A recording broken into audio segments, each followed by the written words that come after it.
Assalamualaikum warahmatullahi wabarakatuh. Perkenalkan, saya Rumiati dari Program Studi Tadris Bahasa Indonesia Universitas Islam Zainul Hasan Genggong. Di sini saya akan mempresentasikan hasil penelitian yang telah saya lakukan selama proses PPLK. Judul dari penelitian yang saya angkat yakni peran pembelajaran berbasis proyek dalam meningkatkan kreativitas siswa di pelajaran bahasa Indonesia. Saya melakukan proses PPLK di SMPN 1 Besuk. Jadi penelitian ini juga dilakukan pada siswa di SMPN 1 Besuk. Lebih tepatnya di kelas 8D. Pada penelitian ini terdapat pendahuluan, metode, dan hasil pembahasan. Di pendahuluan tersebut memuat alasan-alasan penting mengapa peneliti ingin mengangkat judul tersebut dan tujuan dari penelitian itu dilakukan. Kemudian di metode itu adalah peneliti menggunakan metode apa dalam melakukan penelitian tersebut. Kemudian hasil dan pembahasan.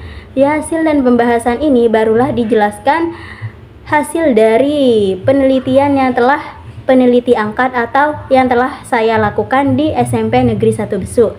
Baik di pendahuluan yakni alasan mengapa saya mengangkat judul tersebut.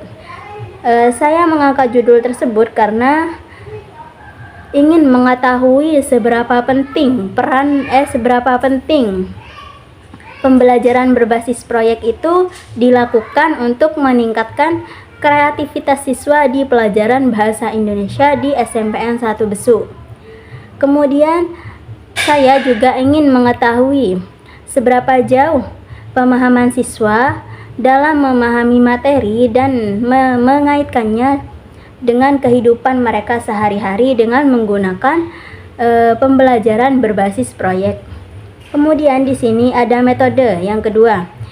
Metode yang saya gunakan dalam penelitian ini yakni menggunakan metode kualitatif deskriptif. Mengapa menggunakan metode tersebut? Karena metode kualitatif deskriptif ini adalah metode yang digunakan untuk memahami secara lebih mendalam lagi bagaimana pembelajaran berbasis proyek itu dapat berkontribusi pada peningkatan kreativitas siswa di pelajaran bahasa Indonesia.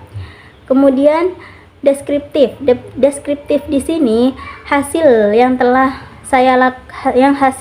saya temukan di penelitian ini bentuknya menggunakan kata-kata atau kalimat.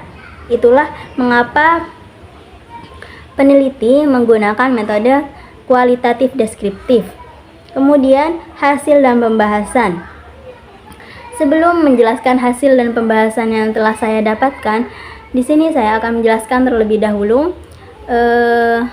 bagaimana prosedur pengumpulan data yang telah saya buat. Prosedur pengumpulan data yang telah saya buat itu pertama-tama saya melakukannya di kelas 8D di SMPN 1 Besuk. Dalam satu kelas tersebut terdapat 32 siswa yang terdiri dari siswa dan siswi.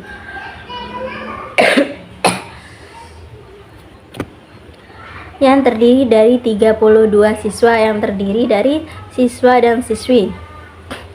Pada awalnya, peneliti di sini sudah sampai pada materi teks LHO atau teks laporan hasil observasi. Nah, pada materi tersebut di sini saya sebagai pengajar atau selama proses PPLK tersebut memberikan tugas kepada siswa yang berbentuk proyek, yakni melakukan observasi yang akan mereka buat dalam bentuk teks LHO dengan tema terserah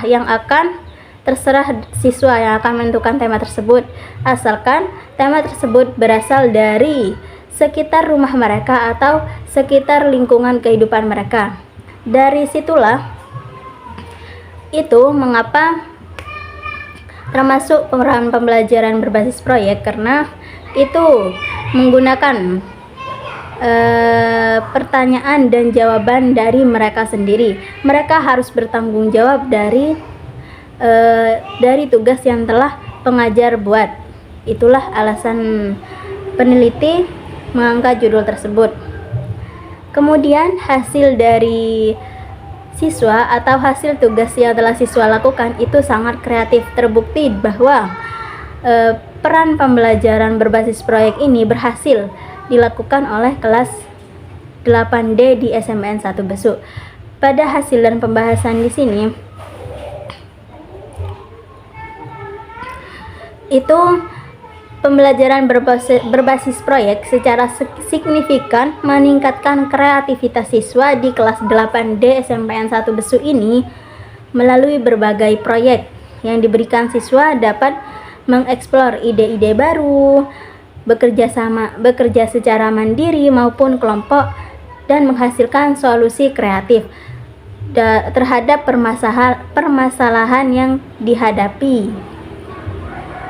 Itulah hasil dari penelitian yang telah saya buat, yakni bahwa peran pembelajaran berbasis proyek ini sangat meningkatkan kreativitas siswa dalam pembelajaran, karena siswa bisa berpikir secara kritis dan mandiri, kemudian menyusun tugas tersebut secara kreatif dan menyelesaikan masalah dengan kritis dan kreatif. Cukup sekian yang bisa saya sampaikan dalam presentasi kali ini. Selebihnya mohon maaf. Wassalamualaikum warahmatullahi wabarakatuh.